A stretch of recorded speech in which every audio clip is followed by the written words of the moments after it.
सभी किसान भाइयों को राम राम। मैं हिसार यूनिवर्सिटी से डॉक्टर अनिल कुमार सैनी कपास अनुभाग के अंदर पादप रोग का विषय वैज्ञानिक आपको ये सलाह दे रहा हूँ कि इस टाइम जो मौसम बारिश हो रही है इससे कपास के अंदर काफ़ी रोग आ रहे हैं। तो मेजर जो रोग आ रहा है, जैसे जब बारिश होती है तो जड़ गलन का रोग है वो भी ज़्यादा हो जाता है, एक उखेड़ा रोग है वो भी ज़्यादा हो जाता है, और एक पैराविल्ट की समस्या है वो भी ज़्यादा हो जाती है। तो उखेड़ा रोग जो होता है और जड़गलन रोग जो है, ये दोनों जमीन के अंदर जो फफूंद होती है उसकी वजह से होती है।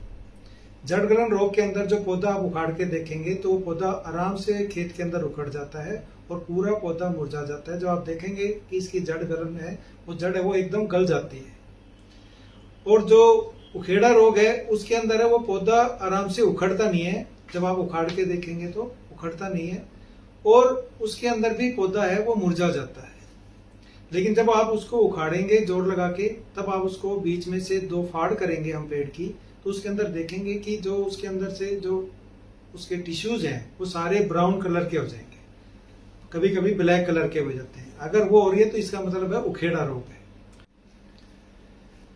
अब जैसे बारिश ज्यादा हो रही है तो किसान भाइयों को ये भी ध्यान रखना है कि जिस खेत जहाँ पे बारिश ज्यादा हो जाती है तो वहां पे आपके पौधे एकदम मुरझा जाते हैं। इसलिए जब भी बारिश ज्यादा हो तो किसान भाई सुबह खेत के अंदर एक बार जरूर जाकर देखें कि अगर कोई भी पौधा मुरझाया हुआ है तो उसको उखाड़ कर देखें कि अगर उसके अंदर जड़गलन है या आपसे पौधा आराम से उखड़ रहा नहीं है, या आपको दो फाड़ करके देख रहे हैं कि उसमें उखेड़ा रोग है। अगर ये दोनों चीज नहीं है और फिर मुरझा रहा है पौधा, तो इसका मतलब कि आपके खेत के अंदर है वो पैराविल्ट की समस्या आ गई है। तो इन तीनों में, ये तीन मेजर समस्याएं इस टाइम जो किसान भाइयों के खेतों में आ रही है, ये मेजर तीन ही समस्या है। और इन तीनों की क्या हम सावधानियां बरतें कि हम इनको कंट्रोल कर सकें।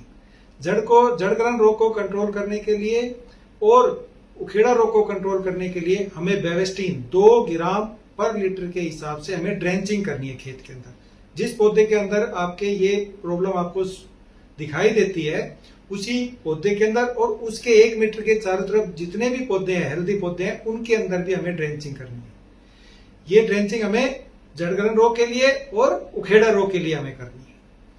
जिस खेत के अंदर पैराविल्ट की समस्या आ जाती है उस खेत के अंदर हमें 2 ग्राम 200 लीटर पानी के अंदर कोबाल्ट क्लोराइड का हमें स्प्रे करना है, जहां पे पैराविल्ट की समस्या आ जाती है। और ये स्प्रे हमें विद इन मतलब 24 से 48 घंटे के अंदर हमें ये स्प्रे कर देना चाहिए। जब आपको ये पौधा मुरझाता हुआ दिखे पूरे खेत के अंदर, तो आपको जब ये जो स्प्रे है आपको कोबाल्ट क्लोराइड का 2 ग्राम 200 लीटर पानी में ये आपको स्प्रे कर देना है, ताकि आपका जो कपास है वो बच जाए। जिस खेत के अंदर पानी खड़ा हो जाता है वहां भी पैराविल्ट की समस्या आती है, लेकिन जहां पे पानी खड़ा है तो उसको आपको निकालना जरूरी है। पानी का निकास के बाद आप उसके अंदर स्प्रे कर सकते हैं। लेकिन मैंने आपको बताया कि 24 से 48 घंटे के अंदर ही आपको स्प्रे करना है, तो उससे पहले आपको पानी निकास भी करना है और आपको स्प्रे भी करना है, तभी इन समस्याओं का समाधान होगा।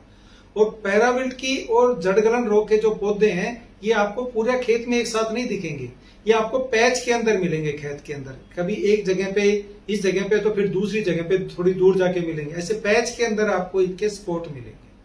इसलिए जब भी इस खेत के अंदर पानी दें, खुला पानी देने की जब बात आए, तो वहां जो पैच बनता है जहाँ पे पौधे खराब हो रहे हैं वहां पे डोर लगा लें, ताकि पानी है उसके साइड से जाए। तो हमें इस चीज की भी सावधानी रखनी है जहाँ पे जड़गलन और उखेड़ा रोग की समस्या। जो भी किसान भाई, हम हमेशा यूनिवर्सिटी के जितने भी वैज्ञानिक हैं वो किसानों की कोई भी समस्या होती है उसके लिए हम हमेशा तत्पर रहते हैं। और इसके लिए हम हर 15 दिन के अंदर एक एडवाइजरी भी जारी करते हैं।